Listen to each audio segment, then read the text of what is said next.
এই মুহূৰ্তত এক ভয়ংকৰ খবৰ আহি পৰিছে। হয় বন্ধু-বান্ধৱীসকল, বলিউডৰ বিখ্যাত অভিনেতা অমিতাভ বচ্চনৰ ফালৰ পৰা আহিছে এটি অতিকৈ দুখবৰ।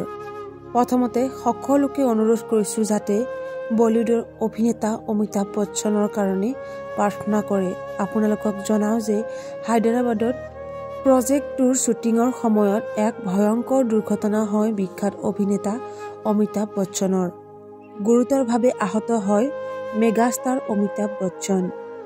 জানিব পৰা মতে মাৰপিটৰ দৃশ্যগ্ৰহণৰ সময়ত গুৰুতৰভাৱে আঘাতপ্ৰাপ্ত হৈছে বিগ বিয়ে। কঁকালৰ হাড় ভঙাৰ লগতে ছিঙি গৈছে মাংসপেশীও।